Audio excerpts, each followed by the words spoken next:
Hello everyone, I'm me Hardman from the Delta Ways Project, and this is Minecraft Feed the Beast Ultimate Pack.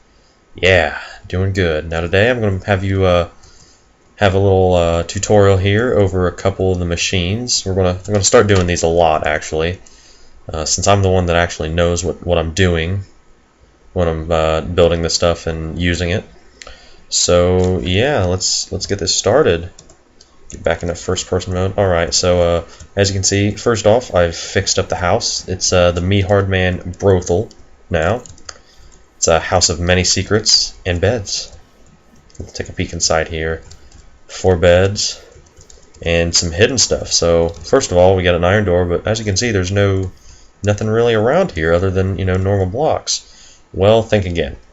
If you look at the door and then look up a block and click on it, it opens and closes the door, and you can see it switches to a stone block there for a split second sometimes. Well, what it is that's a camo switch, which I'll probably do a little tutorial on in its own right later on. And another one, if you look at this bottom plank that's right outside that has the end bed sign on it, it's actually a hidden chest with a bunch of different stuff in it. Really, I'm just using it to hide all my broken tools so they don't get used, and some broken armor, until we get an anvil so we can repair it. So what I'm actually going to be showing you guys today is the pulverizer and the induction smelter. Now these are both thermal expansion machines that are used just like the macerator from Industrial Craft and the normal furnaces, except the induction smelter is a little bit different, but I'll get into that later. So first off, we're going to have to build all the stuff. So what we're going to need is 2 redstone reception coils, 1 for each machine, 2 machine frames, a piston, and then here we're going to actually build the machine. So for the pulverizer, you're going to need this. You're going to need 2 copper, 2 flint, a machine frame, a piston, and a redstone reception coil, and that makes the pulverizer here. And then you need to put the redstone reception coil there, and a machine frame, then a bucket on top, 2 Invar ingots, and 2 copper ingots. Now you make Invar by, let's see here, I have some pulverized iron, so you need 2 of this and 1 ferrous metal, which you can get from, actually you can use the pulverizer to get some, or you can use this ferrous ore that I have here, so I'll grab that out. And then I also need all this stuff that's also in here, and then the induction smelter. Alright, so we actually have a special little area we carved out for these machines. If you come outside, and right over here we have these trap doors. Just open this up, jump on in, go down these nice stone brick steps that I laid out. And there we go. This is actually the support that comes off the side of my house because it kind of hangs over just a little bit. And here we are. So what I'm going to do is I'm actually going to place the pulverizer here first. And take a look at this. So this is the pulverizer block. As you can see, it's got these little squares on the side, and I'll tell you what those are. So first of all, you got the information, tells you what it does. It grinds, it smashes ores and different stuff into other things. So like you can smash this iron ore in here. You smash the iron ore and it gives you 2 pulverized iron over here. So it's actually got 3 slots. This is where you put the ores into, or whatever you want to pulverize. Then you have the main thing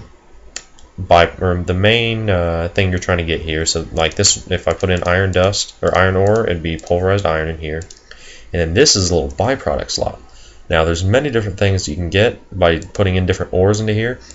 And there's a small chance that sometimes you get a byproduct. So if I put in some iron, there's a small chance that I'll get ferrous metal. If I put in ferrous, there's a small chance I get iron. If I put in copper, there's a small chance I get gold. If I put in tin, there's a small chance I get, actually I don't know what tin does, but then silver and lead are also the same way.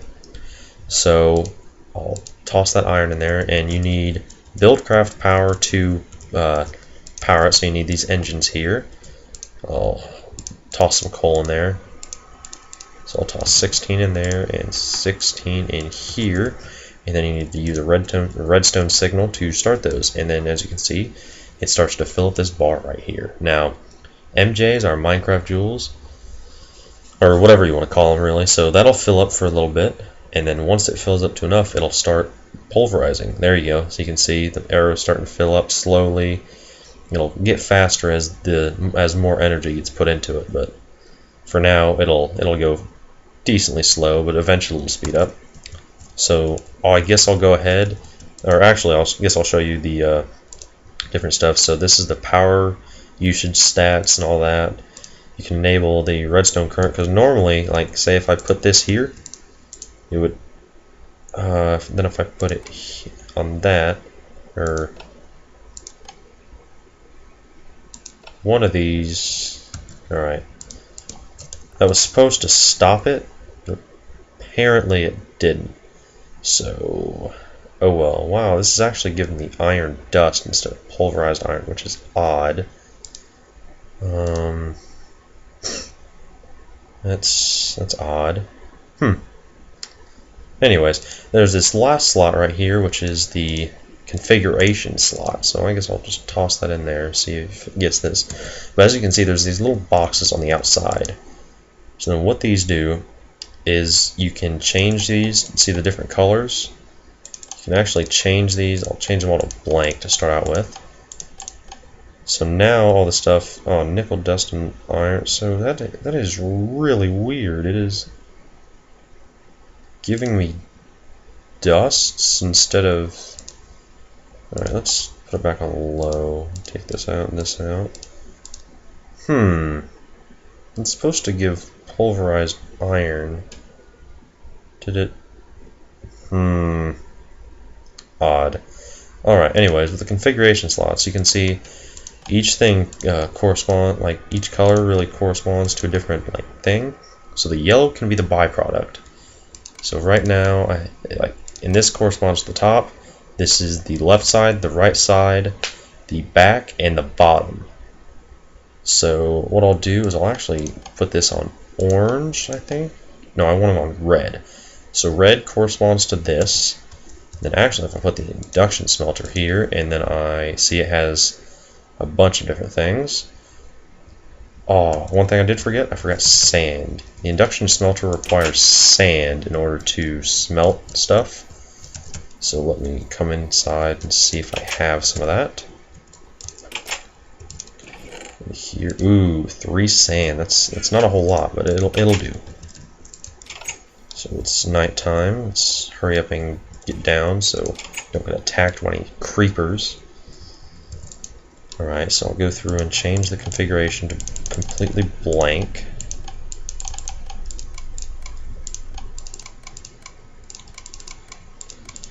Alright, there we go. Now it won't accept anything. So we put sand in here, and the pulverized, or actually I guess I'll put in the iron dust, since it seems to be giving me that, and then I'll put on the Stirling engines. Ooh, alright, so the Stirling engine needs to be wrenched around. I got a wrench in that chest right there. Hurry up and go snag that before anything comes after me. Nothing seems to be spawning, so that's nice. There's my wrench. Alright, and down I go. And then wrench this around. Put in 16 coal and 16 coal. And start it. And there, it's starting to fill up there. It'll start to smelt that. Oh, there we go. It started smelting that. So now, as you can see, it gives you 2 iron ingots, because it smelts 2 at a time. And it only smelts when you have sand in there, so it only smelted 6 iron. But then also sometimes you can get slag. Now you can get slag from smelting dust. Actually, I'll break this so it doesn't waste a whole bunch of coal. And actually, that I can break 2. So slag. If we pull that out here and hit the U key, that shows you all the different uses for this. I do believe this can be used to make, that's right, it makes light gray rock wool when you use regular slag in any, in a powered furnace or any other normal type of furnace. So that's interesting. Rock wool is bit easier to use than regular wool. It can be like, you can change the colors many different times. So like if I wanted it to be blue once, then I didn't like it, and I made too much of it, so I want to use it again, I can dye it another color without having to go through any extra steps, which is really, really nice. But anyway, so we have our stuff here. Now I'm going to show something cool that you can do only with these types of machines. So as you can see, you know, I've got this set to orange and orange set to this side. So that means this slot is an output slot. So then if I come over here and click on this and make it green, and then let something get pulverized in here. So actually we'll go for some ferrous metal. That time it filled up the entire thing. So, that's right. Alright, so as you can see, there's 4 iron dust in there. And as you can see, the iron dust is gone. Well, where'd it go? Well, it got pulled into the input slot over here. So what this does is it'll actually output from anywhere here, and if I connect it to the same side on the induction smelter, it'll put it straight into there. So yeah, that's the induction smelter and the pulverizer for you in a nutshell. There's if you really need to get more in depth, you can go to the Feed the Beast wiki, which is very helpful. It has all the different numbers that I really just didn't want to put in here because it gets a little bit too complicated. And you know, really all you need to know is the basics. This pulverizes it into more dust, more than one dust, so you get more efficient.